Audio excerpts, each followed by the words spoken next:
Celui-ci est mon Fils bien-aimé, écoutez. Gloire au Christ, parole éternelle de Dieu vivant. Gloire à toi, Seigneur.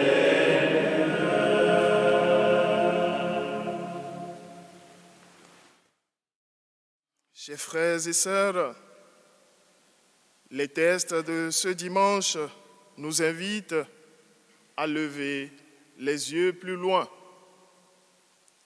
car nous ne sommes pas des citoyens de cette terre. Nous avons une demeure dans le ciel où nous sommes appelés à nous rendre. Dans la première lecture tirée du livre de la Genèse, Dieu fait alliance avec Abraham. Et Abraham a répondu à l'appel de Dieu en quittant son pays, sa parenté, bref, son confort, faisant confiance au Seigneur. Et Dieu promet à Abraham une descendance nombreuse. Il lui promet d'être toujours avec lui. Comme Abraham, nous sommes tous invités à regarder plus loin que le bout de nos pieds. Dieu veut nous conduire vers son royaume et il attend de nous que nous devenions des constructeurs d'une vie fraternelle et juste. Saint Paul, dans son épître aux Philippiens, nous rappelle que le but de notre vie n'est pas sur cette terre. Nous sommes citoyens du ciel.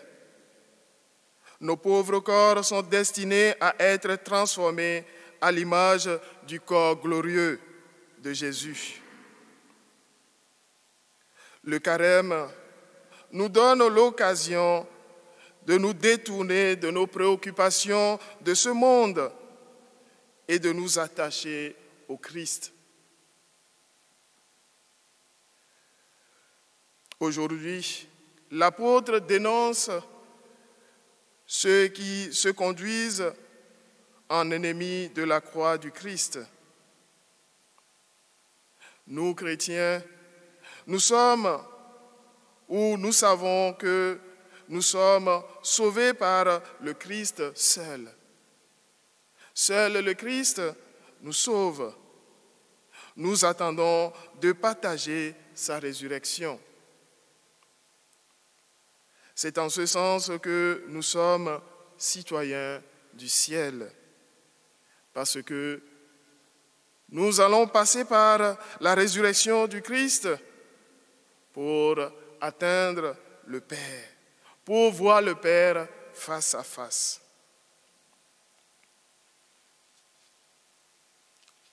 Dans l'Évangile, Jésus prend 3 de ses disciples et il les amène sur la montagne pour prier. Pendant qu'il priait, l'aspect de son visage devint autre et son vêtement devint d'une blancheur éblouissante. Ainsi, les disciples de Jésus découvrent que sa prière devient transfigurante.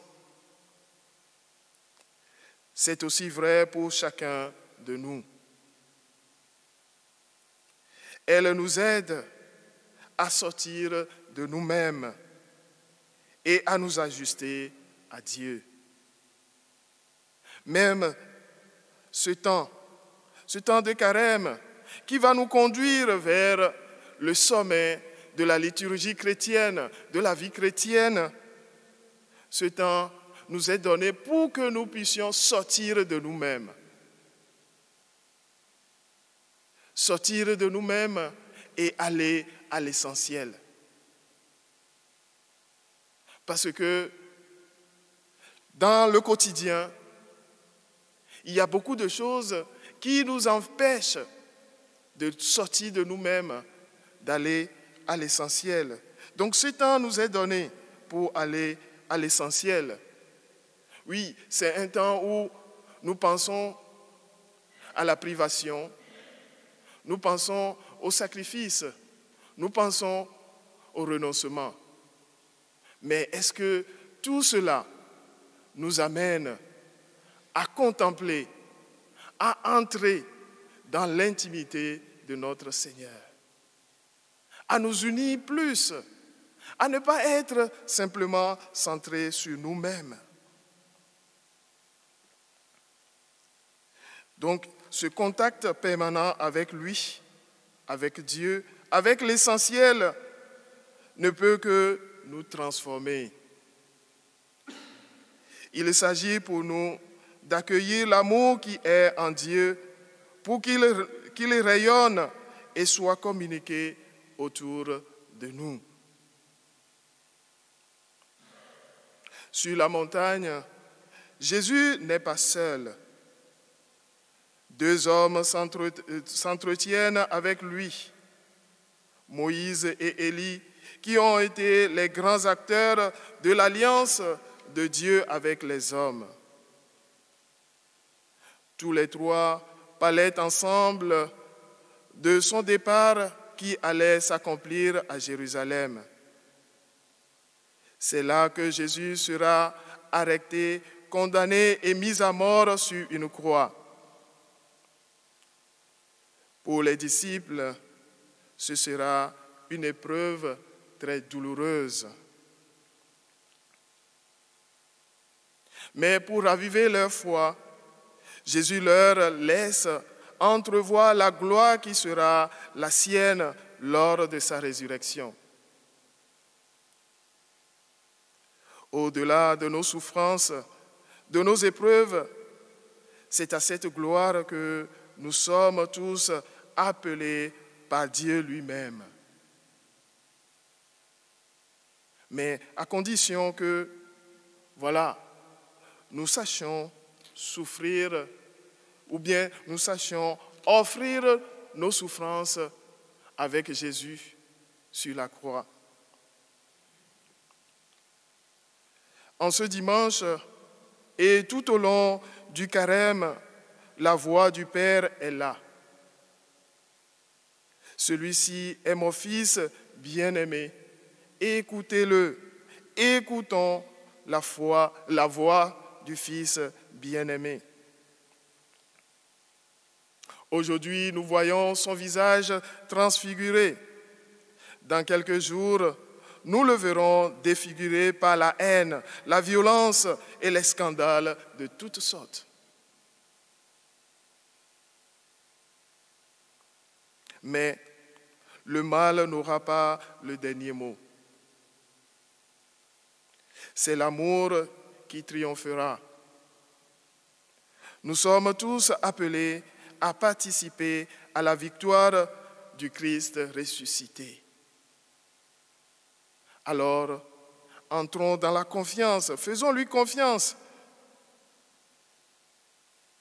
Acceptons qu'il nous ressuscite avec lui.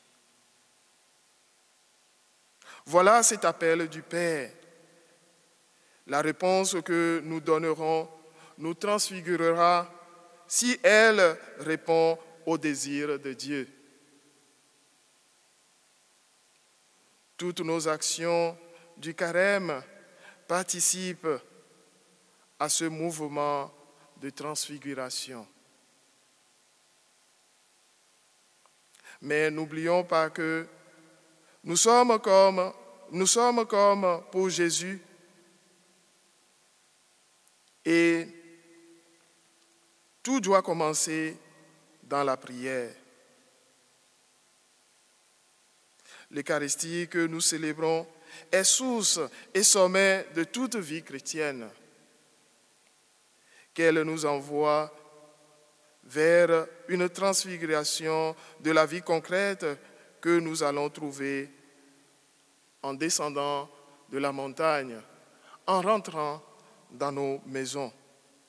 Donc que le Seigneur, pendant ce temps précieux qu'il nous donne et nous appelle à nous convertir, que ce temps nous permet de nous transfigurer avec lui, que nos visages changent et que la lumière éclaire toute notre vie. Amen.